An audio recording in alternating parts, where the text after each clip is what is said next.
당신이 그렇게 절대 열지 말라고 했는데. 엄마, 이미 여기까지 왔는데 그냥 확인해 보시죠. 이게 뭐야? 편지예요. 아버지 글씨네요. 다른 사람을 만났다고?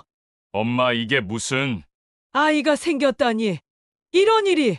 30년을, 나는 30년을 바보처럼 살았어. 우리 가족은 도대체 뭐였나요? 오늘 사연 시작하기 전에 무료 버튼인 구독과 좋아요 꼭 눌러주세요. 그러면 여러분들에게 복이 찾아올 거예요. 서울 변두리 낡은 아파트 단지에 저녁 노을이 스며들고 있었습니다. 20년 넘게 살아온 이곳이지만 요즘엔 왠지 집까지 가는 계단이 더욱 가파르게 느껴지죠. 정순자는 무거운 장바구니를 들고 천천히 계단을 올라갔어요. 오늘도 시장에서 싱싱한 배추와 물을 사왔거든요.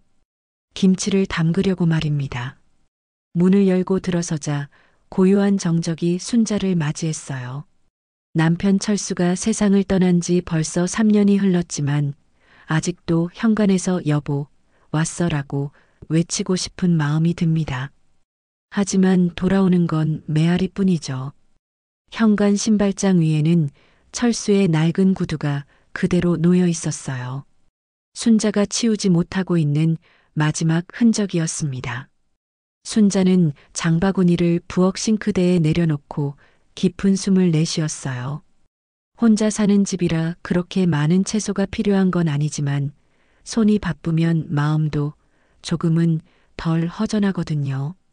배추 겉잎을 다듬으며 순자는 문득 남편과 함께했던 날들을 떠올렸습니다. 철수는 김치 담그는 날이면 항상 부엌 문 앞에 서서 구경했었죠. 여보, 김치 너무 짜게 담갔어. 혈압 때문에 싱겁게 좀 해봐. 철수가 늘 하던 말이었어요. 그때는 잔소리라고 생각했는데 이제는 그런 말조차 그립습니다. 혼자 먹는 밥상에 김치가 짜든 싱겁든 뭔 상관이겠어요.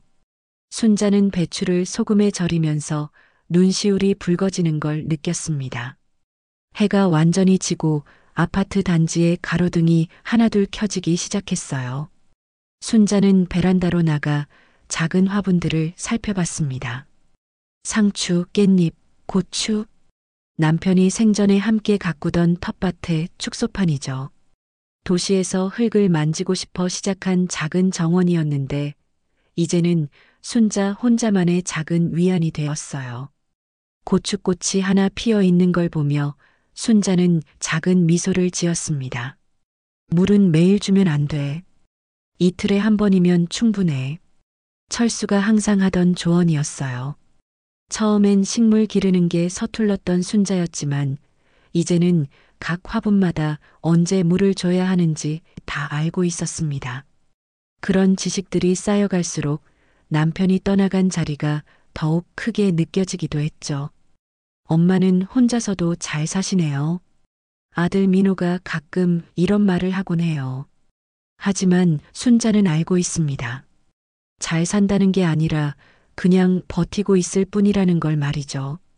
낮엔 텃밭을 돌보고 김치를 담그고 이웃과 안부를 묻고 그렇게 시간을 보내지만 밤이 되면 어김없이 찾아오는 공허함이 있어요.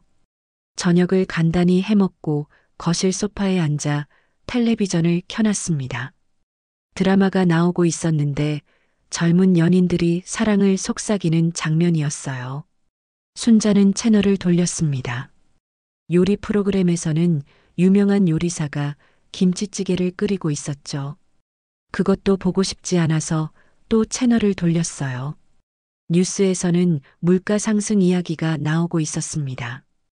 어느 채널을 봐도 마음에 들어오지 않았어요. 드라마 속 주인공들이 웃고 울고 하는 모습을 보면서도 마음 한구석이 텅 빈 것 같았습니다. 이런 밤이면 순자는 침실 서랍을 바라보곤 했어요.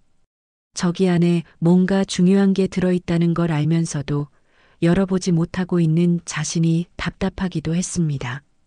남편이 마지막으로 남긴 말이 자꾸만 떠올라요. 순자야, 내가 죽으면 저 서랍만은 절대 열지 마라. 그때는 농담인 줄 알았거든요. 남편다운 장난이라고 생각했죠. 하지만 정말 세상을 떠나고 나니 그 말이 자꾸만 마음에 걸렸어요. 왜 그렇게 신신당부했던 걸까요? 서랍 안에는 낡은 봉투 하나가 들어있다는 걸 순자는 알고 있었습니다. 남편이 살아있을 때도 가끔 그 봉투를 만지작거리는 모습을 봤거든요. 특히 술을 마신 날이면 더욱 그랬어요. 뭐가 들어있어요? 라고 물으면 그냥 옛날 물건들이야 라고 얼버무리곤 했죠. 그때의 철수 표정이 왠지 슬퍼 보였던 기억이 납니다. 휴대폰이 울렸어요. 민호에게서 온 문자였습니다. 엄마, 내일 오후에 들를게요. 뭔가 필요한 거 있으면 말씀하세요. 순자는 씁쓸하게 웃었어요. 아들이 자상하긴 하지만 언제부터인가 대화가 이런 식으로만 이뤄지더라고요. 필요한 게 있냐는 물음, 괜찮다는 대답. 그 사이에 진짜 마음은 숨어 있는 것 같았어요. 민호가 어릴 때는 그렇지 않았거든요. 학교에서 돌아오면 엄마 오늘 이런 일이 있었어 하며 하루 종일 있었던 일들을 제잘제잘 이야기하곤 했죠. 언제부터 서로 이렇게 조심스러워졌을까요? 아마도 철수가 세상을 떠나면서부터인 것 같아요. 아버지처럼 의젓하게 살라고 했잖아. 남편이 죽기 전 민호에게 했던 말이었죠. 그 말을 들은 민호는 더욱 바쁘게 살기 시작했어요. 대기업 부장이라는 자리가 얼마나 힘든지 순자도 알고 있었습니다. 야근에 주말 근무까지 가족과 보낼 시간이 부족한 건 당연했죠. 하지만 가끔은 그냥 아들로서 엄마 곁에 있어주면 좋을 텐데 하는 마음이 들어요. 밤이 깊어갈수록 고독감은 더욱 짙어졌습니다. 순자는 따뜻한 차 한 잔을 끓여 마시며 창밖을 바라봤어요. 아파트 창문들마다 불이 켜져 있고 각 집마다 저마다의 삶이 흘러가고 있겠죠. 웃음소리가 들리는 집도 있고 조용한 집도 있고 순자의 집처럼 고요한 집들도 분명 있을 거예요. 혼자 사는 노인들이 얼마나 많을까 생각하니 마음이 더욱 무거워졌습니다. 찻잔을 들고 침실로 들어갔어요. 침대맡 탁자 위에는 철수와 함께 찍은 사진이 놓여 있었습니다. 결혼 30주년 기념으로 찍은 사진이었죠. 두 사람 모두 환하게 웃고 있는 모습이었는데 지금 보니 철수의 웃음 뒤에 뭔가 그림자가 있는 것 같았어요. 서랍 쪽을 다시 한번 바라보았습니다. 남편이 왜 그토록 열지 말라고 했을까요? 무엇이 그 안에 들어있길래 죽음을 앞두고도 당부했던 걸까요? 궁금함과 두려움이 동시에 밀려왔어요. 알고 싶으면서도 알고 싶지 않은 복잡한 마음이었습니다. 만약 정말 충격적인 비밀이 들어있다면 어떻게 해야 할까요? 시계를 보니 벌써 밤 11시가 넘었어요. 순자는 텔레비전을 끄고 잠옷으로 갈아입었습니다. 침대에 누웠지만 쉽게 잠이 오지 않았어요. 서랍 생각이 떠나지 않았거든요. 남편과 함께했던 30년 그 시간 동안 모르고 지낸 비밀이 있다는 게 이상하기도 하고 서글프기도 했습니다. 철수는 평생 순자에게 거짓말을 한 적이 없는 사람이었어요.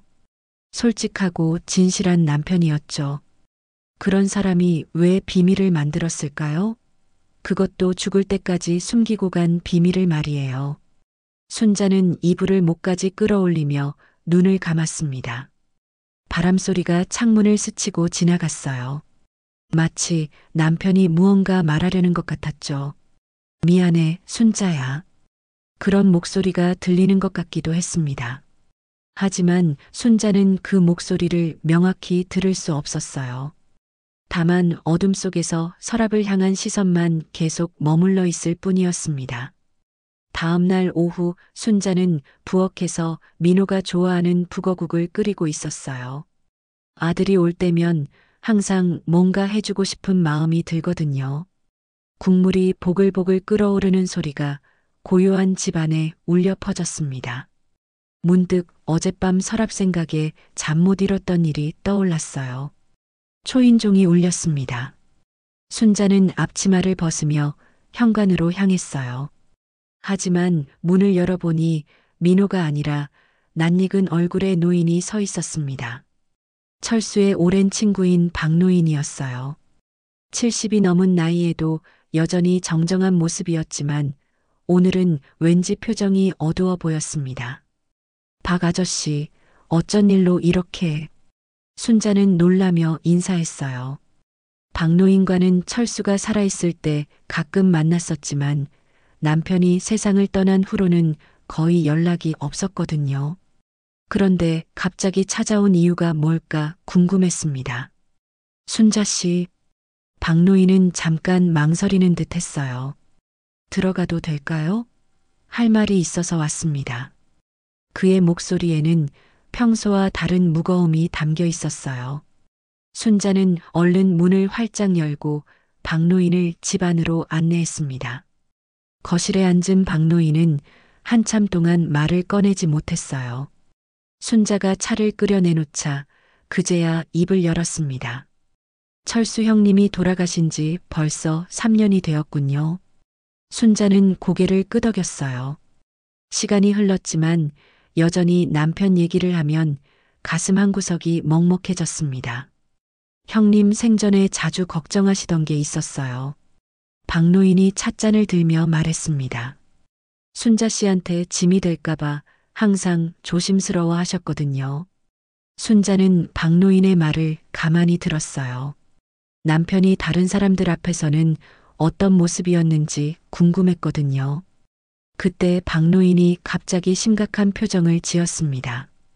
순자 씨, 혹시 그 서랍은 그냥 두고 계시죠? 순자의 가슴이 철렁 내려앉았어요. 서랍? 어떻게 박노인이 그 얘기를 알고 있는 걸까요? 남편이 다른 사람에게도 서랍 얘기를 했다는 뜻일까요? 무슨 서랍 말씀이세요? 순자는 일부러 모르는 척했어요. 하지만 마음속으로는 이미 어떤 서랍인지 알고 있었죠. 침실에 있는 그 서랍, 남편이 절대 열지 말라고 당부했던 바로 그 서랍 말이에요. 박노인은 한숨을 길게 내쉬었습니다. 형님이 마지막까지 부탁한 거니까 그냥 그대로 두시오. 굳이 열어볼 필요 없어요. 그의 목소리에는 간절함이 담겨 있었어요. 마치 정말 중요한 비밀을 지키려는 듯한 절박함이었습니다. 순자는 더욱 혼란스러워졌어요. 박노인까지 서랍을 열지 말라고 하다니 도대체 그 안에 무엇이 들어있는 걸까요? 박 아저씨는 그 안에 뭐가 들어있는지 알고 계시는 거예요? 순자가 조심스럽게 물어봤습니다. 그건 박노인은 말을 흐렸어요. 형님의 개인적인 일이니까 제가 함부로 말씀드릴 수는 없어요. 다만 순자 씨를 위해서라도 그냥 놔두시는 게 좋을 것 같습니다. 그런데 왜 그런 말을 하는 걸까요? 오히려 더 궁금해지는 것 같았어요. 바로 그때 현관문이 열리는 소리가 들렸습니다. 엄마 왔어요. 민호의 목소리였어요. 순자는 얼른 일어나서 현관으로 나갔습니다. 민호는 과일 바구니를 들고 들어오고 있었어요. 평소보다 일찍 온 것 같았습니다. 아, 박 아저씨도 오셨네요. 민호가 거실로 들어오며 인사했어요. 박노인과는 어릴 때부터 알고 지낸 사이였거든요. 하지만 오늘 박노인의 표정이 평소와 다르다는 걸 민호도 눈치챘나 봐요. 민호야, 잘 있었지? 박노인이 반가워하며 물었어요. 하지만 여전히 어딘가 어색한 분위기가 흘렀습니다. 순자는 북어국을 상에 차려놓으면서 마음이 복잡했어요. 박노인이 갑자기 찾아와서 서랍 얘기를 꺼낸 것도 그렇고 뭔가 숨기는 듯한 태도도 이상했어요. 식사를 하면서도 대화가 자연스럽게 이어지지 않았습니다. 평소 같으면 옛날 얘기며 근황 얘기며 즐겁게 나누었을 텐데 오늘은 왜인지 모두 조심스러워하는 것 같았어요. 특히 박노인은 자꾸만 시계를 보며 일어날 채비를 하는 듯 했습니다. 그럼 저는 이만 가보겠어요. 박노인이 일어서며 말했어요. 순자와 민호는 현관까지 배웅했습니다. 박노인은 신발을 신으며 다시 한번 순자를 바라봤어요. 순자 씨, 제가 드린 말씀 잊지 마세요. 박노인이 떠나고 나자 거실에는 어색한 침묵이 흘렀어요. 민호는 소파에 앉으며 어머니를 바라봤습니다. 엄마, 박 아저씨가 무슨 얘기를 했어요? 표정이 심상치 않아 보이던데요. 순자는 잠깐 망설였어요. 아들에게 서랍 얘기를 해도 될까요? 하지만 혼자 감당하기에는 너무 무거운 비밀인 것 같았어요. 민호야, 사실은 말이다. 순자가 조심스럽게 입을 열었습니다. 아버지가 돌아가시기 전에 한 말이 있어. 침실에 있는 서랍을 절대 열지 말라고 하셨거든. 순자의 목소리는 떨리고 있었어요. 3년간 혼자 간직해온 비밀을 처음으로 입 밖에 내는 순간이었습니다. 민호의 눈이 커졌어요. 서랍을요? 왜 그런 말씀을 하셨을까요? 민호도 궁금해하는 표정이었어요. 아버지다운 행동이 아니었거든요. 철수는 평소 가족에게 숨기는 게 없는 솔직한 사람이었는데 말이에요. 그런데 박 아저씨도 그 서랍을 열지 말라고 하시네. 순자가 한숨을 내쉬며 말했어요. 도대체 그 안에 뭐가 들어있길래 그러는 걸까? 나도 모르게 궁금해져서 밤잠을 못 이루고 있어. 민호는 잠깐 생각에 잠겼어요. 아버지의 마지막 당부라고 하지만 어머니가 이렇게 고민하고 있는 모습을 보니 마음이 안 좋았어요. 엄마, 그냥 한번 열어보시죠. 아버지도 이미 돌아가셨는데 엄마가 그렇게 궁금해하시면서 고생할 필요는 없잖아요. 순자는 아들의 말에 마음이 흔들렸어요. 정말 열어봐도 될까요?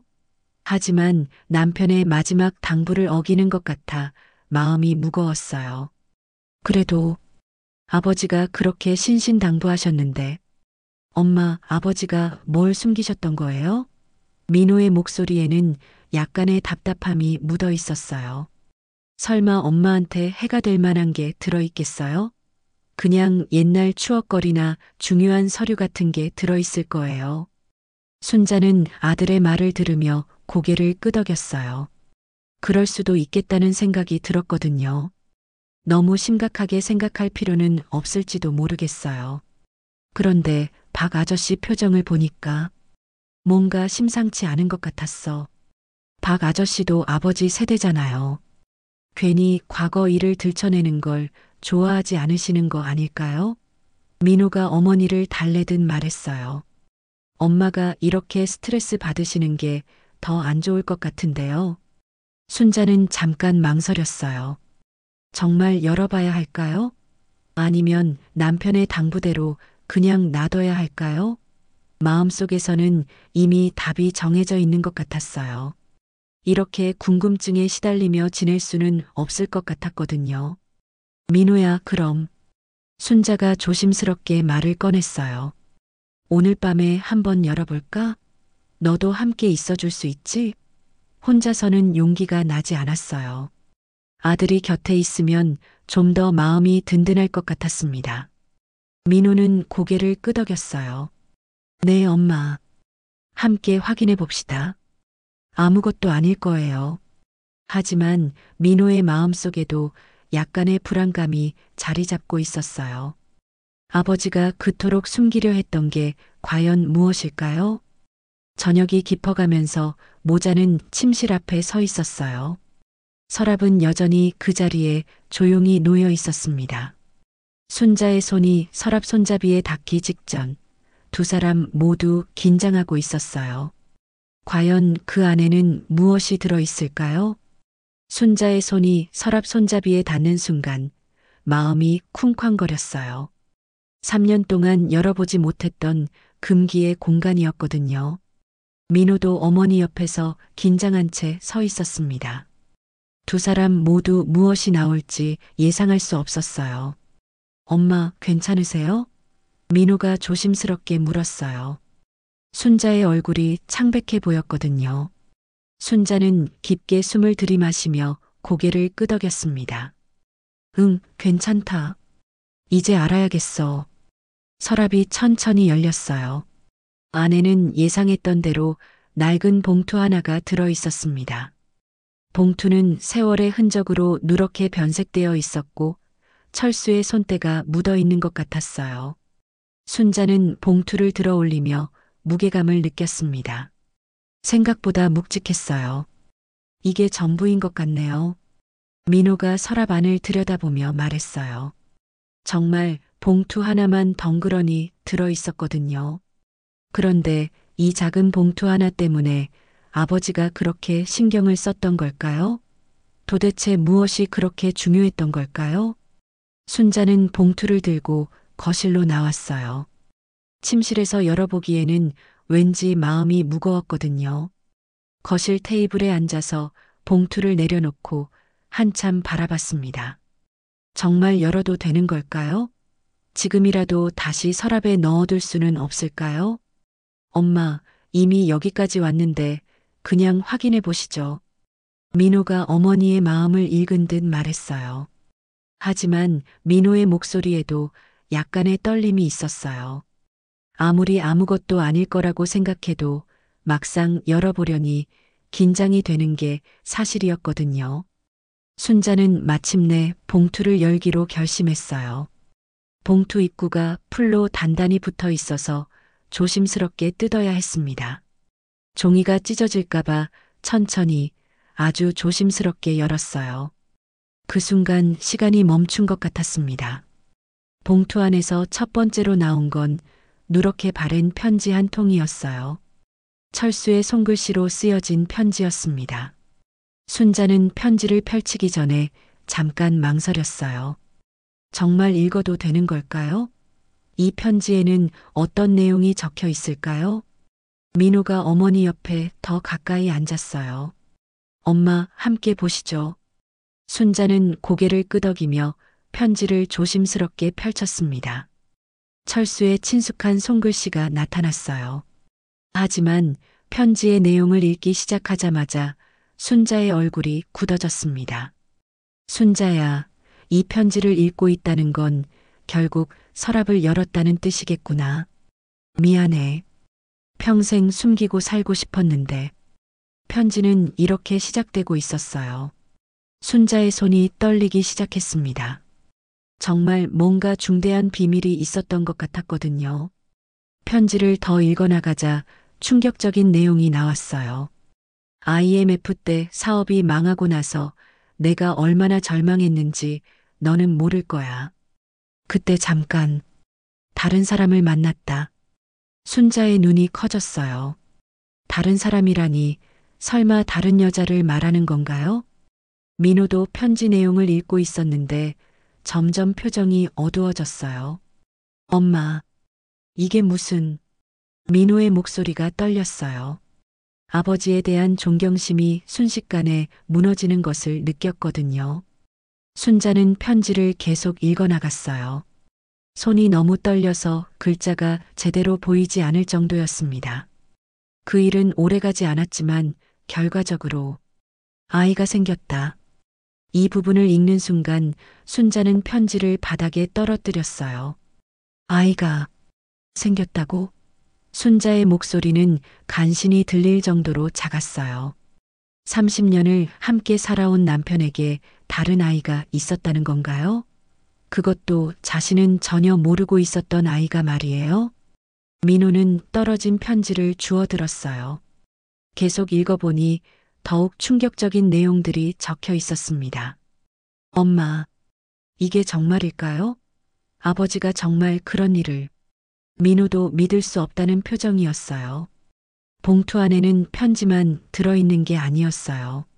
순자가 떨리는 손으로 다시 봉투를 뒤적거리자 오래된 사진 몇 장이 나왔습니다.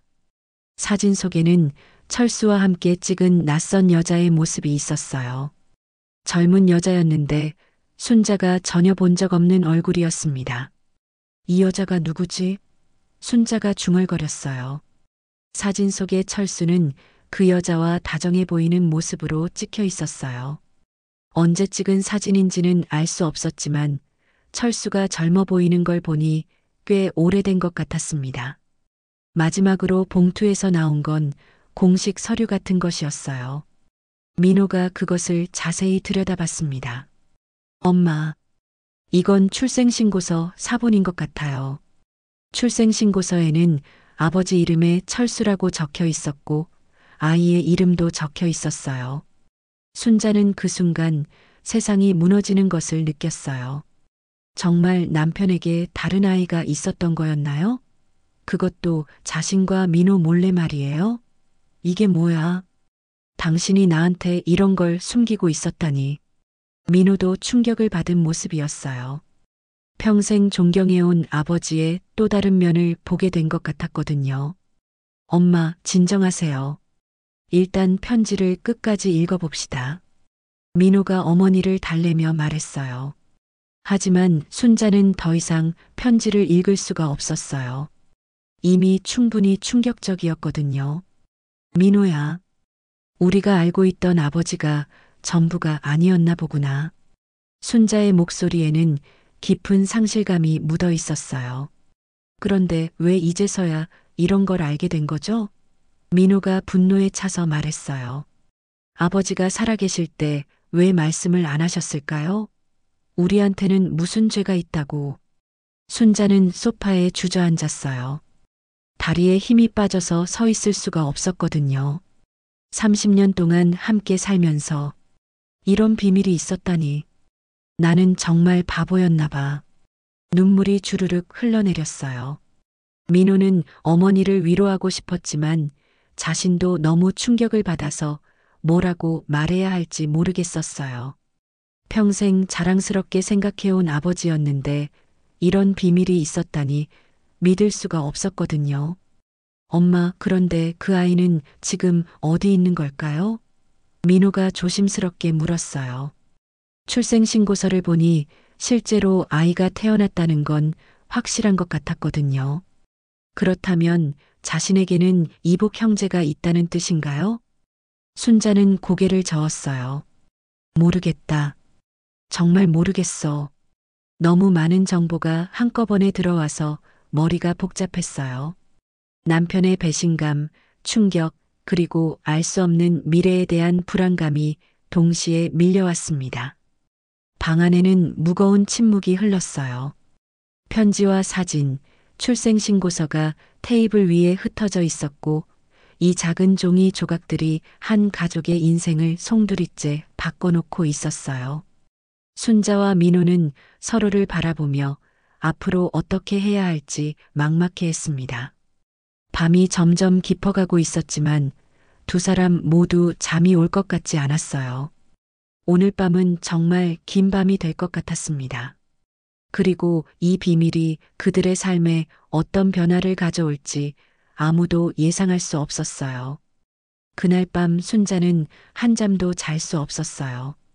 남편의 편지와 사진들이 자꾸만 머릿속을 맴돌았거든요. 민호도 마찬가지였을 거예요. 새벽녘이 되어서야 겨우 잠깐 눈을 붙였는데 꿈속에서도 철수의 모습이 나타났습니다. 미안해, 순자야라고 속삭이는 것 같았어요. 아침이 되자 순자는 서둘러 박노인에게 전화를 걸었어요. 어젯밤 일에 대해서 물어봐야겠다고 생각했거든요. 박노인이라면 분명히 더 자세한 사정을 알고 있을 것 같았습니다. 전화벨이 몇 번 울린 후에 박노인의 목소리가 들렸어요. 박 아저씨, 저예요. 순자예요. 순자의 목소리는 하룻밤 사이에 많이 쇠약해져 있었어요. 혹시 오늘 시간 되시면 한번 만나서 얘기할 수 있을까요? 중요한 일이 있어서요. 박노인은 잠깐 망설이는 듯 했어요. 혹시 그것과 관련된 얘기인가요? 그의 목소리에는 이미 무슨 일인지 아는 듯한 뉘앙스가 있었어요. 순자는 네, 맞아요라고 짧게 대답했습니다. 알겠습니다. 오후에 댁으로 가겠어요. 박노인의 대답은 체념한 듯 했어요. 마치 언젠가는 이런 날이 올 줄 알고 있었다는 것처럼 말이에요. 통화를 끊고 나서 순자는 깊은 한숨을 내쉬었습니다.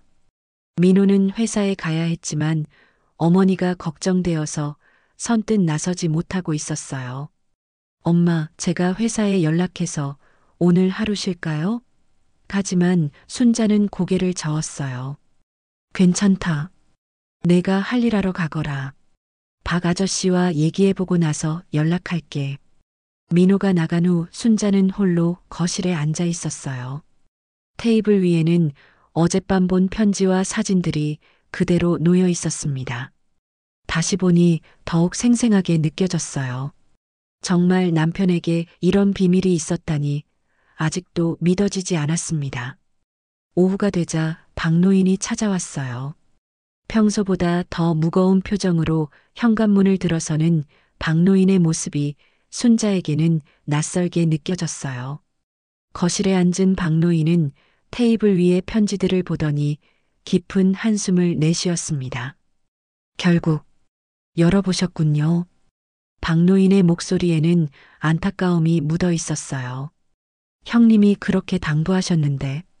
순자는 박노인의 반응을 보니 정말 모든 걸 알고 있었다는 확신이 들었어요. 박 아저씨, 제발 솔직하게 말씀해 주세요. 순자가 간절한 표정으로 말했어요.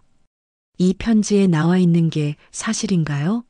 정말 철수한테 다른 아이가 있었던 건가요? 박노인은 한참 동안 말을 하지 못했어요. 순자 씨, 박노인이 무겁게 입을 열었어요. 형님이 그 일로 얼마나 괴로워하셨는지 몰라요. 평생 죄책감에 시달리셨거든요. 순자의 가슴이 철렁 내려앉았어요. 결국 사실이었다는 뜻이겠죠.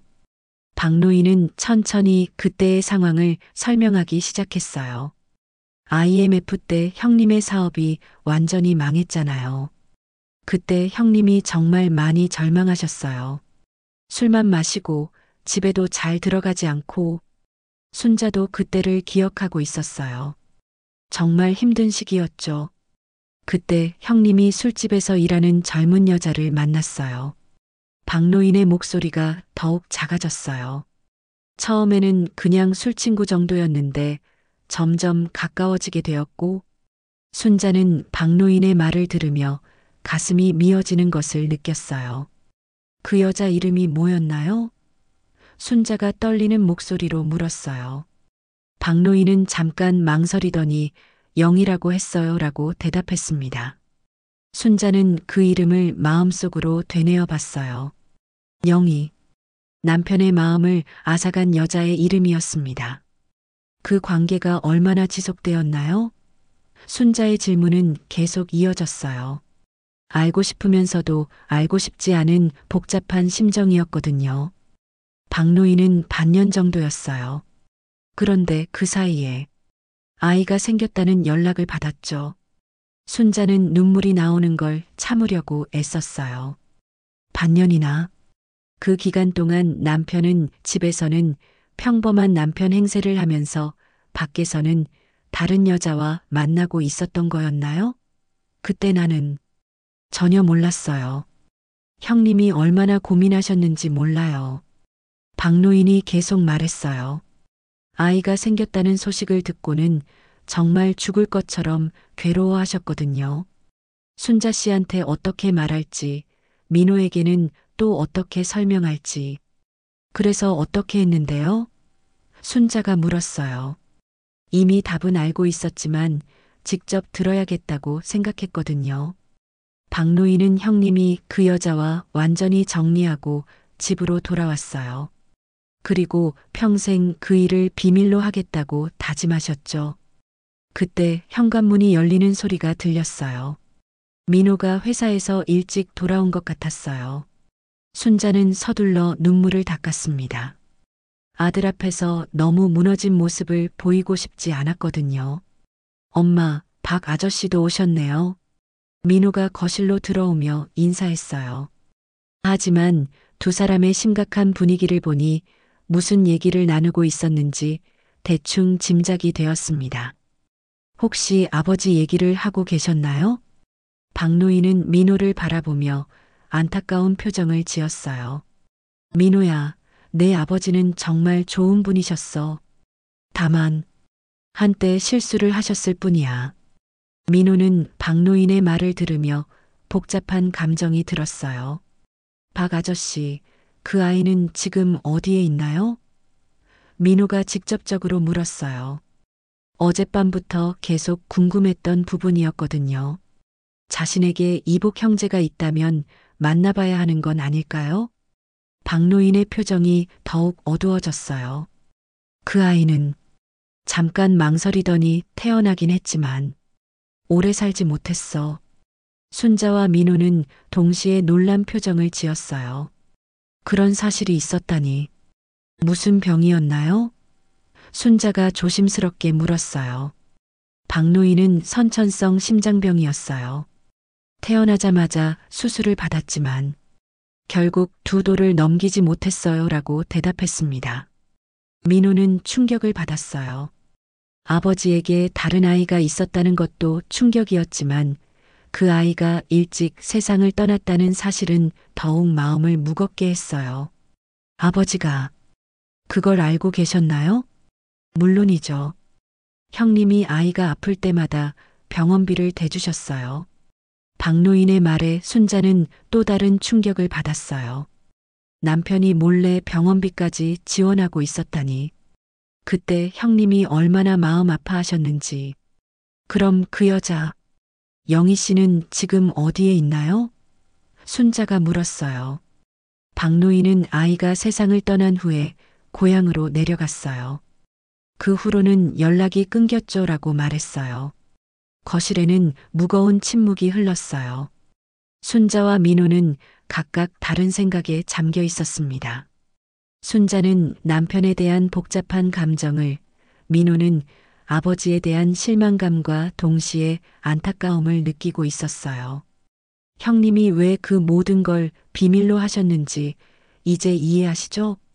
박노인이 말했어요. 순자 씨와 민호를 더 이상 아프게 하고 싶지 않으셨던 거예요. 하지만 그 비밀은 결국 더 큰 상처를 남기고 말았습니다. 박노인이 떠나고 난 후 집안은 더욱 조용해졌어요. 순자와 민호는 서로 말없이 앉아 있었는데 둘 다 방금 들은 이야기를 정리하기가 쉽지 않았거든요. 아버지에게 다른 아이가 있었다는 것, 그 아이가 병으로 일찍 세상을 떠났다는 것, 그리고 그 모든 일을 평생 숨기고 살았다는 것까지. 민호가 먼저 입을 열었어요. 엄마, 저는 이해할 수가 없어요. 그의 목소리에는 분노가 섞여 있었어요. 아버지가 어떻게 그런 일을 하실 수 있었을까요? 우리 가족은 뭐였나요? 순자는 아들의 말을 들으며 마음이 더욱 복잡해졌어요. 민호의 분노가 이해되기도 했지만 한편으로는 이미 세상을 떠난 남편을 원망하기가 쉽지 않았거든요. 민호야, 사람은 완벽하지 않아. 아버지도 그때 많이 힘드셨을 거야. 힘들다고 해서 바람을 피워도 된다는 건가요? 민호의 목소리가 높아졌어요. IMF 때 힘든 건 아버지만 그런 게 아니었잖아요. 엄마도 저도 모두 힘들었는데 왜 아버지만? 말을 하다가 민호는 주먹을 꽉 쥐었어요. 순자는 아들의 모습을 보며 가슴이 아팠어요. 민호에게 아버지는 평생의 롤모델이었거든요. 어릴 때부터 아버지처럼 살아라라는 말을 들으며 자랐는데 그 아버지가 이런 비밀을 품고 있었다니. 민호야, 진정해. 이미 지난 일이잖아. 지난 일이라고요? 민호가 어머니를 바라봤어요. 엄마는 어떻게 그렇게 차분하실 수 있어요? 30년을 함께 산 남편이 바람을 피웠다는데 다른 여자와 아이까지 만들었다는데 민호의 눈에는 눈물이 맺혀 있었어요. 순자도 마음속으로는 무너지고 있었어요.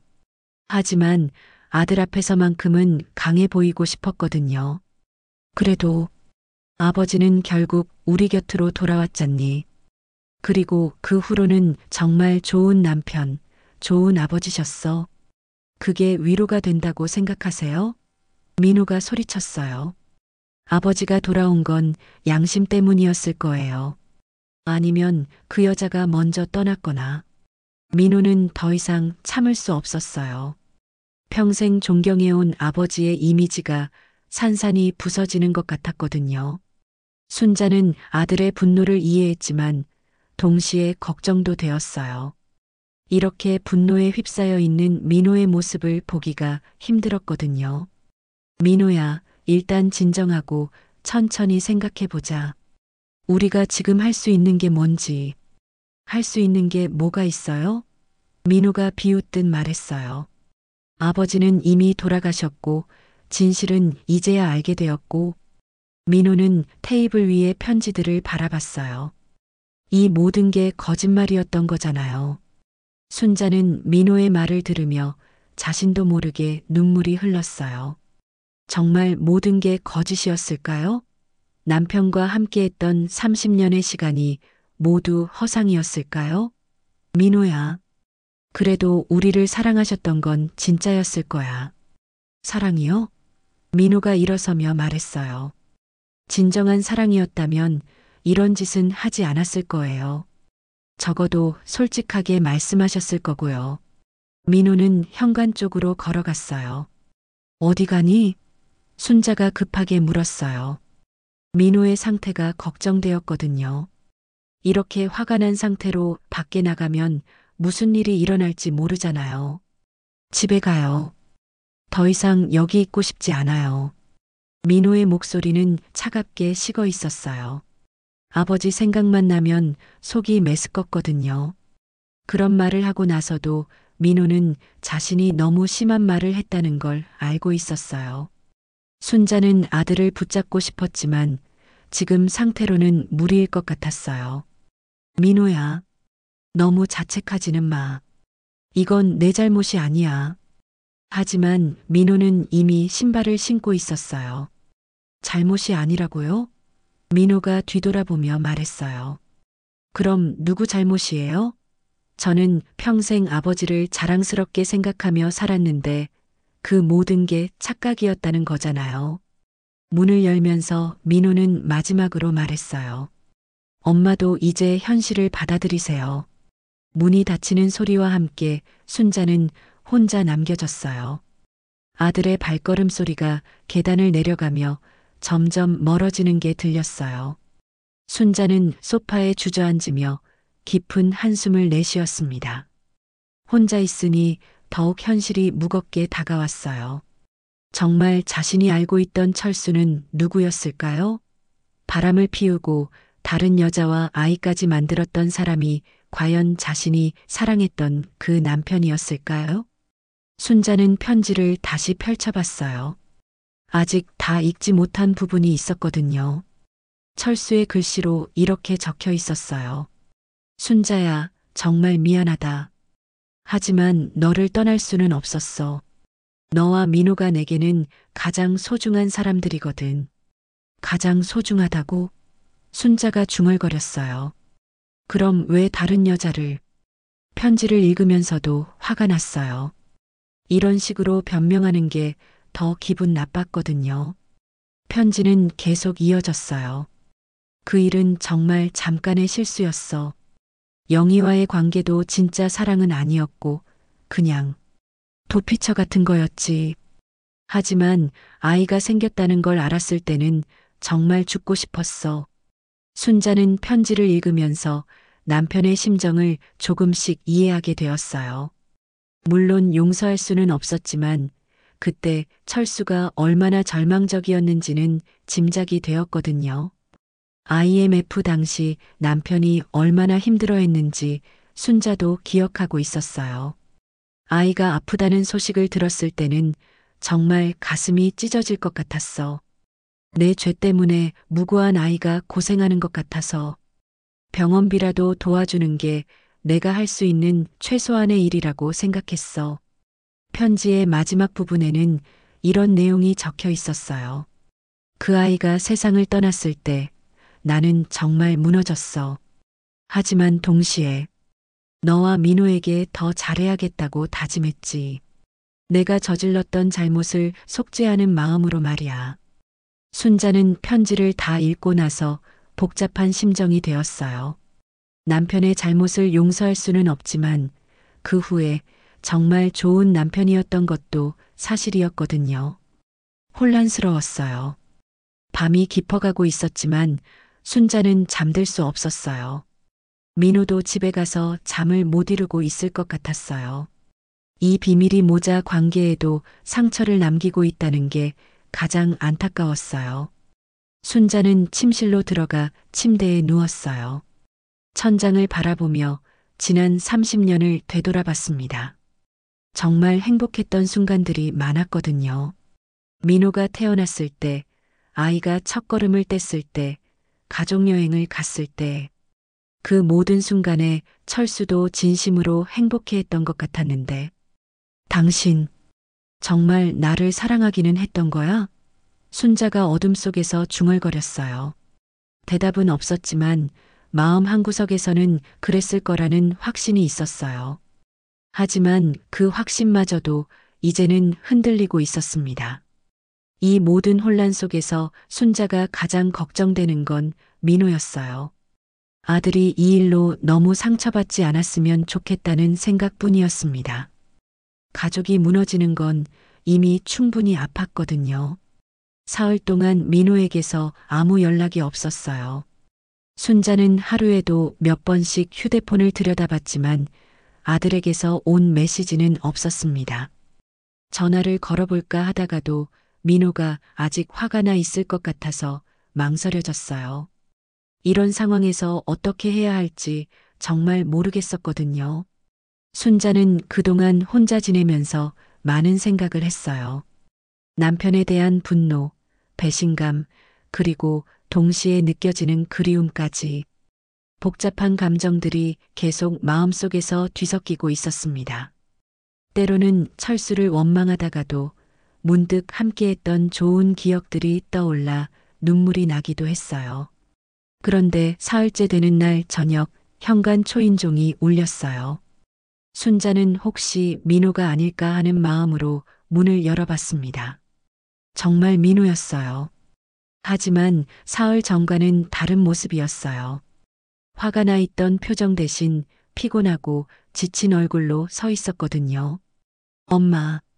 민호의 목소리는 많이 가라앉아 있었어요. 들어가도 될까요? 순자는 얼른 문을 활짝 열고 아들을 맞아들였습니다. 민호가 이렇게 조심스럽게 굴 때는 뭔가 마음이 많이 정리되었을 때였거든요. 거실에 앉은 민호는 한참 동안 말을 하지 않았어요. 순자도 조용히 기다렸습니다. 아들이 먼저 입을 열 때까지 기다려주는 게 좋을 것 같았거든요. 민호는 테이블 위에 아직 놓여있는 편지들을 바라보고 있었어요. 엄마, 죄송해요. 민호가 먼저 사과했어요. 지난번에 너무 심하게 말한 것 같아서요. 순자는 고개를 저었어요. 무슨 소리야? 네가 화낼 만했지. 하지만 민호가 사과하는 모습을 보니 마음이 한결 편해졌어요. 사실 사흘 동안 계속 생각해 봤어요. 민호가 천천히 말하기 시작했어요. 아버지한테 왜 그렇게 화가 났었는지, 그리고 정말 아버지가 나쁜 사람이었는지. 순자는 아들의 말을 조용히 들었어요. 처음에는 정말 배신감이 컸어요. 민호의 목소리에는 여전히 아픔이 묻어 있었어요. 평생 존경해온 아버지가 그런 일을 하셨다니. 모든 게 거짓말인 것 같았거든요. 순자도 그런 마음을 이해할 수 있었어요. 민호는 잠깐 말을 멈췄다가 다시 입을 열었어요. 그런데 가만히 생각해 보니까 IMF 때 우리 집 상황이 어땠는지 기억이 나더라고요. 순자도 그때를 떠올렸어요. 정말 힘든 시기였죠. 아버지가 하루아침에 모든 걸 잃으셨잖아요. 민호가 계속 말했어요. 사업도 망하고 빚도 생기고 그때 아버지가 얼마나 절망적이었을지 이제야 조금 알 것 같아요. 민호의 목소리에는 이해하려는 노력이 묻어 있었어요. 순자는 아들의 변화된 모습을 보며 놀랐어요. 며칠 사이에 민호가 많이 성숙해진 것 같았거든요. 민호야, 네가 그렇게 생각해 준다니 다행이야. 하지만 동시에 아들이 너무 자신을 탓하는 건 아닌지 걱정도 되었어요. 엄마, 저도 이제 40이 넘은 나이잖아요. 민호가 쓸쓸하게 웃으며 말했어요. 살다 보면 실수할 수도 있고 잘못된 선택을 할 수도 있다는 걸 이제는 알겠어요. 아버지도 그런 거였겠죠. 순자는 아들의 말을 들으며 가슴이 따뜻해지는 걸 느꼈어요. 민호가 이렇게 이해심을 보여주니 자신도 마음이 한결 가벼워지는 것 같았거든요. 그래도 쉽게 받아들이기는 어렵지? 물론이에요. 민호가 솔직하게 대답했어요. 아직도 화가 나고 실망스럽기도 해요. 하지만 그것만이 아버지의 전부는 아니잖아요. 민호는 잠깐 말을 멈췄다가 계속했어요. 아버지가 저한테 해주셨던 모든 것들을 생각해보면 순자도 고개를 끄덕였어요. 철수는 정말 좋은 아버지였거든요. 민호가 어릴 때부터 어른이 될 때까지 아들을 위해서라면 뭐든지 해주려고 했던 사람이었어요. 맞아. 아버지는 내게 정말 좋은 아버지셨어. 그리고 엄마한테도요. 민호가 어머니를 바라보며 말했어요. 그 일 이후로 아버지가 엄마를 더 소중하게 대하셨던 것 같아요. 어쩌면 속죄하는 마음이었을지도 모르겠어요. 순자는 민호의 말을 들으며 과거를 되돌아봤어요. 정말 그랬던 것 같았어요. IMF 이후 철수는 더욱 다정한 남편이 되었고 가족을 더욱 소중히 여겼던 것 같았거든요. 그런데 왜 진실을 말하지 않았을까? 아마도 민호가 생각에 잠긴 채 말했어요. 우리를 더 이상 아프게 하고 싶지 않으셨던 거 아닐까요? 특히 엄마를. 민호의 목소리가 잠시 떨렸어요. 순자는 아들의 말을 들으며 남편의 마음을 조금씩 이해하게 되었어요. 물론 잘못은 잘못이지만 그 후에 보여준 사랑과 헌신은 진짜였을 거라는 생각이 들었거든요. 민호야, 네가 이렇게 생각해 주니까 엄마도 마음이 조금 편해진다. 엄마, 우리 이제 어떻게 할까요? 민호가 현실적인 문제를 꺼냈어요. 이 사실을 알게 된 이상 그냥 없던 일로 할 수는 없잖아요. 순자도 그 점이 고민이었어요. 일단 아버지를 용서하는 것부터 시작해야겠지. 순자가 조심스럽게 말했어요. 완전히 용서하기는 어렵겠지만 적어도 원망은 그만둬야 할 것 같아. 민호도 고개를 끄덕였어요. 그리고 순자가 계속 말했어요. 우리가 알고 있는 좋은 기억들까지 부정할 필요는 없을 것 같아. 그것들은 진짜였으니까. 민호는 어머니의 말에 깊이 공감했어요. 맞아요, 엄마. 민호가 힘주어 말했어요. 아버지의 잘못은 잘못이지만 우리 가족이었던 시간들까지 부정할 필요는 없죠. 그렇게 말하고 나니 두 사람 모두 마음이 한결 가벼워지는 것을 느꼈어요. 민호는 테이블 위의 편지를 다시 들어봤어요. 엄마, 이 편지들 어떻게 할까요? 순자는 잠깐 생각해 봤어요. 다시 서랍에 넣어둘까? 아버지가 그렇게 하라고 하셨으니까 그게 좋을 것 같아요. 민호가 동의했어요. 하지만 이제는 비밀이 아니라 아버지의 아픈 과거를 기억하는 의미로요. 순자는 아들의 말에 고개를 끄덕였어요. 그날 밤 순자와 민호는 오랜만에 함께 저녁을 먹었어요. 대화는 예전만큼 자연스럽지는 않았지만 그래도 서로를 이해하려는 마음이 느껴졌어요. 가족이라는 끈이 여전히 단단하다는 걸 확인할 수 있었거든요. 엄마, 앞으로는 서로 더 솔직하게 지내요. 민호가 말했어요. 아버지처럼 비밀을 만들지 말고요. 순자는 미소를 지으며 고개를 끄덕였어요. 그래, 그러자. 이제 정말 새로운 시작을 할 수 있을 것 같았어요. 상처는 남아있지만 그 상처를 딛고 더 강해질 수 있을 거라는 희망이 보였거든요. 철수의 잘못을 용서하고 좋은 기억들을 소중히 간직하면서 말이에요. 며칠 후 순자는 민호에게 제안했어요. 민호야, 우리 아버지 산소에 다녀올까? 그동안 철수의 잘못을 알게 된 후로는 무덤에 갈 엄두가 나지 않았거든요. 하지만 이제는 남편과 제대로 된 이야기를 나눠야 할 것 같았어요. 민호도 그 제안에 동의했어요. 네, 엄마. 저도 아버지한테 할 말이 있어요. 하지만 두 사람 모두 어떤 마음으로 무덤 앞에 서야 할지는 확신이 서지 않았어요. 분노할지, 용서할지, 아니면 그냥 담담하게 받아들일지. 그날은 날씨가 참 좋았어요. 하늘이 맑고 바람도 시원했거든요. 순자와 민호는 박노인에게도 연락해서 함께 가자고 했어요. 박노인은 철수의 가장 가까운 친구였고 모든 사실을 알고 있는 사람이니까 함께 있어주면 좋을 것 같았거든요. 박노인은 기꺼이 함께 해주겠다고 했어요. 형님도 기뻐하실 거예요. 순자 씨와 민호가 이해해 주신다면. 박노인의 목소리에는 안도감이 묻어 있었어요. 그동안 혼자 비밀을 지키느라 얼마나 마음이 무거웠을까 싶었거든요. 공원묘지에 도착해서 철수의 무덤 앞에 섰을 때 순자의 가슴이 두근거렸어요. 3년 만에 오는 건 아니었지만 이런 마음으로 오는 건 처음이었거든요. 묘비에 새겨진 사랑하는 남편이자 아버지라는 글귀가 새삼복잡하게 느껴졌어요. 순자는 무덤 앞에 가져온 꽃을 놓고 무릎을 꿇고 앉았어요. 한동안 말을 할 수가 없었어요. 뭐라고 해야 할지, 어떤 기분인지 정리가 안 됐거든요. 민호와 박노인도 조용히 옆에 서 있었어요. 여보, 순자가 마침내 입을 열었어요. 이제야 왔어. 당신이 숨겨놨던 이야기 때문에. 한동안 올 수가 없었거든. 목소리가 떨렸지만 계속 말을 이어갔어요. 처음에는 정말 화가 많이 났어.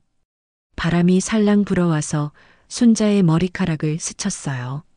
마치 철수가 대답하는 것 같았어요. 순자는 눈을 감고 깊게 숨을 들이마셨습니다. 당신이 왜 그런 선택을 했는지 이제는 조금 알 것 같아. 민호도 무덤 앞에 앉았어요. 아버지, 목소리가 많이 가라앉아 있었어요. 처음에는 정말 실망했어요.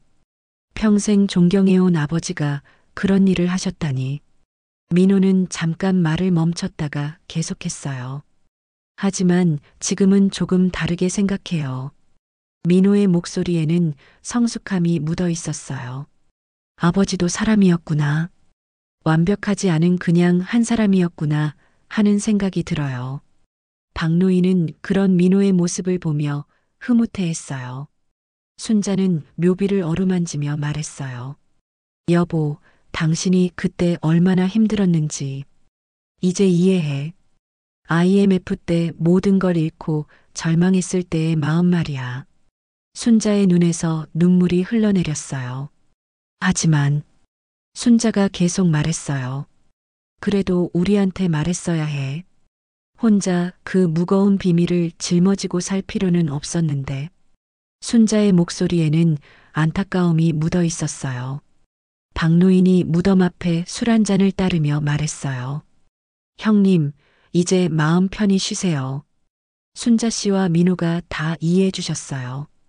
그의 목소리도 떨리고 있었어요. 평생의 친구를 잃은 슬픔과 함께 오랫동안 숨겨왔던 비밀이 드러난 안도감이 동시에 느껴졌거든요. 민호도 무덤에 술을 따르며 말했어요. 아버지, 저는 이제 아버지의 아들로서 부끄럽지 않게 살겠어요. 잠깐 말을 멈췄다가 계속했어요.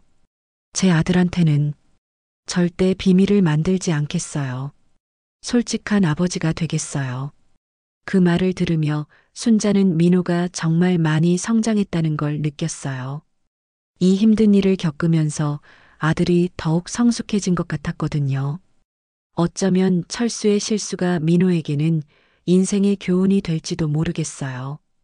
여보, 순자가 다시 남편에게 말을 걸었어요. 당신이 그 일 때문에 평생 괴로워했다는 걸 이제 알겠어. 그리고 그래서 우리한테 더 잘해주려고 했던 것도. 순자는 잠깐 말을 멈추고 눈물을 닦았어요. 미워하지는 않을게. 순자가 힘들게 말했어요. 하지만 아직은 완전히 용서하기는 어려워. 시간이 좀 더 필요할 것 같아. 솔직한 마음이었어요. 이해한다고 해서 상처까지 바로 아무는 건 아니니까요. 박노인이 순자의 어깨에 손을 올리며 말했어요. 순자 씨, 그래도 이렇게 와주셔서 고마워요. 형님이 얼마나 기뻐하실까. 박노인의 눈에도 눈물이 맺혀 있었어요. 민호는 아버지 무덤을 바라보며 속으로 다짐했어요. 아버지, 저는 아버지와 다른 길을 가겠어요.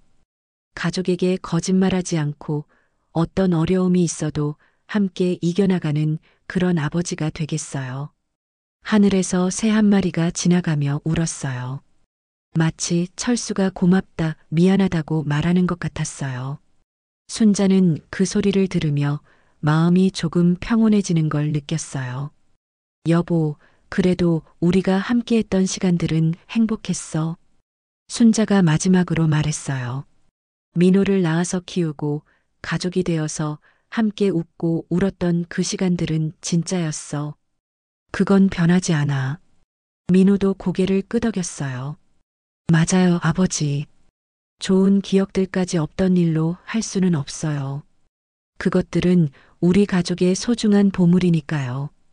그런 말을 하고 나니 마음이 한결 가벼워졌어요. 박노인은 무덤을 바라보며 말했어요. 형님, 이제 정말 편히 쉬세요. 순자 씨와 민호가 이렇게 이해해 주시니까 더 이상 괴로워하지 마세요. 그의 목소리에는 오랜 친구에 대한 애정이 가득했어요. 해가 서쪽으로 기울어가고 있었어요. 무덤 앞에서 보낸 시간이 꽤 길었지만 세 사람 모두 마음이 한결 편해진 것 같았어요. 드디어 철수와 제대로 된 이야기를 나눴다는 기분이었거든요. 이제 돌아갈까? 순자가 일어서며 말했어요. 민호와 박노인도 고개를 끄덕였어요. 순자는 마지막으로 묘비를 한 번 더 어루만지고는 안녕, 여보. 다음에 또 올게라고 속삭였어요. 무덤을 떠나면서 세 사람 모두 뭔가 중요한 일을 마친 기분이었어요. 비밀은 이제 더 이상 비밀이 아니었고 상처는 아물기 시작했으며 용서의 첫걸음을 내딛었으니까요. 앞으로 가야 할 길이 보이기 시작했어요. 무덤에서 돌아온 그날 저녁 순자는 오랜만에 마음이 편안했어요. 아직 완전히 정리되지 않은 감정들이 있었지만 적어도 남편과 마지막 대화를 나눴다는 안도감이 있었거든요. 민호도 표정이 많이 밝아진 것 같았어요. 엄마, 이제 그 편지들을 다시 서랍에 넣어둘까요? 민호가 조심스럽게 제안했어요. 거실 테이블에 며칠째 놓여있던 편지와 사진들을 보며 말이에요. 순자는 고개를 끄덕였습니다. 그래, 그러자. 이제 제자리로 돌아가야지. 순자는 편지들을 다시 봉투에 넣으면서 한 장씩 들여다봤어요. 처음 봤을 때는 충격과 분노로 제대로 읽지 못했던 부분들이 있었거든요. 이제는 조금 더 차분하게 남편의 마음을 읽어볼 수 있을 것 같았어요. 편지의 마지막 부분에는 이런 내용이 적혀 있었어요. 순자야, 만약 네가 이 편지를 읽고 있다면 나를 너무 미워하지는 마라. 그리고 민호에게 말해줘. 아버지가 평생 가장 자랑스러워했던 건 바로 너희들이었다고. 순자는 그 부분을 읽으며 또다시 눈물이 났어요. 하지만 이번에는 분노의 눈물이 아니라 애틋함의 눈물이었어요. 남편이 마지막까지 가족을 생각했다는 게 느껴졌거든요. 엄마, 괜찮으세요? 민호가 걱정스러운 표정으로 물었어요. 순자는 고개를 끄덕이며 편지를 봉투에 넣었습니다. 응, 괜찮아. 이제 정말 괜찮은 것 같아. 침실로 가서 서랍을 열었을 때 순자의 마음은 처음 서랍을 열었을 때와는 완전히 달랐어요. 그때는 두려움과 궁금증이 가득했다면 이제는 평온함과 이해가 자리 잡고 있었거든요. 순자는 봉투를 서랍 안에 조심스럽게 넣었어요. 하지만 이제 이 서랍은 금기의 공간이 아니었어요. 남편의 아픔과 후회, 그리고 가족에 대한 사랑이 함께 담긴 소중한 공간이 된 것 같았어요. 엄마, 민호가 서랍을 닫는 순자를 바라보며 말했어요. 저는 이번 일로 정말 많은 걸 배운 것 같아요. 순자는 아들을 돌아봤어요. 어떤 걸? 사람은 완벽하지 않다는 것, 그리고 가족이라는 건 서로의 불완전함까지 받아들이는 거라는 거요. 민호의 말에는 깊은 깨달음이 담겨 있었어요. 순자는 아들이 정말 많이 성장했다는 걸 느꼈습니다. 서랍을 닫고 나서 순자와 민호는 베란다로 나갔어요. 저녁 노을이 아름답게 지고 있었거든요. 순자가 가꾸고 있는 작은 화분들이 노을빛을 받아 더욱 싱그러워 보였어요. 엄마, 이 화분들 정말 잘 자랐네요. 민호가 고추 화분을 만지며 말했어요. 아버지가 보시면 좋아하셨을 텐데. 순자는 미소를 지으며 고개를 끄덕였어요. 맞아, 정말 좋아하셨을 거야. 민호야. 순자가 노을을 바라보며 말했어요. 엄마도 이번 일로 많은 걸 배웠어. 사람을 사랑한다는 건 그 사람의 모든 면을 받아들이는 거구나 하고 말이야. 민호는 어머니의 말에 깊이 공감했어요. 그리고 순자가 계속 말했어요. 비밀이라는 게 때로는 사랑하는 사람을 보호하려는 마음에서 나온다는 것도 알았어. 물론 좋은 방법은 아니지만. 민호도 고개를 끄덕였어요. 엄마, 앞으로 우리는 서로에게 비밀 없이 살아요. 민호가 어머니의 손을 잡으며 말했어요. 어떤 일이 생겨도 함께 이겨나가고 싶어요. 순자는 아들의 손을 꼭 잡았어요. 그래, 그러자. 그때 민호의 휴대폰이 울렸어요. 아내에게서 온 전화였어요. 여보, 지금 어디야? 저녁 준비했는데. 민호는 아내에게 어머니 집에 있다고 말했어요. 그러자 아내가 어머니께 안부 전해드려라고 했어요. 전화를 끊고 나서 민호가 말했어요. 엄마, 우리 가족끼리도 더 자주 모이면 좋겠어요. 아버지가 계실 때처럼요. 순자는 그 제안이 참 좋았어요. 그래, 그러자. 가족이 함께 있는 시간이 가장 소중한 거야. 그리고 민호야. 순자가 아들을 바라보며 말했어요. 내 아들한테도 할아버지 얘기를 많이 해줘. 물론 좋은 얘기만 말이야. 민호는 미소를 지으며 고개를 끄덕였어요. 네, 엄마. 할아버지가 얼마나 훌륭한 분이셨는지 많이 들려줄게요. 노을이 완전히 지고 아파트 단지에 불빛들이 하나둘 켜지기 시작했어요. 각 집의 창문마다 따뜻한 빛이 새어나오는 모습이 참 아름다웠어요. 저마다의 가족이 저녁 시간을 보내고 있을 거라는 생각이 들었거든요. 엄마, 이제 정말 평온해 보이세요. 민호가 어머니의 얼굴을 바라보며 말했어요.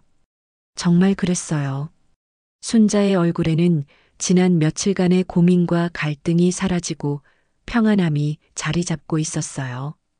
응, 정말 마음이 편해졌어. 순자가 깊게 숨을 들이마시며 말했어요. 아버지도 이제 편히 쉴 수 있을 것 같아. 우리가 이해해주고 용서해줬으니까 말이야.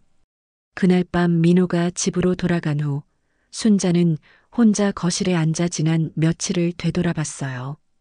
서랍을 열면서 시작된 모든 일들이 파노라마처럼 지나갔어요. 충격, 분노, 실망, 그리고 이해와 용서까지. 순자는 침실로 들어가서 서랍을 한 번 더 바라봤어요. 이제 이 서랍은 더 이상 두려운 존재가 아니었어요. 남편의 인간적인 모습, 그의 실수와 후회, 그리고 가족에 대한 사랑이 모두 담긴 소중한 공간이었어요. 여보, 순자가 서랍을 향해 속삭였어요. 이제 됐어. 당신도 나도 우리 민호도 모두 괜찮아졌어. 그 말을 하고 나니 마음 깊은 곳에서 진정한 평화가 찾아오는 것을 느꼈어요. 베란다의 화분들을 마지막으로 살펴보며 순자는 생각했어요.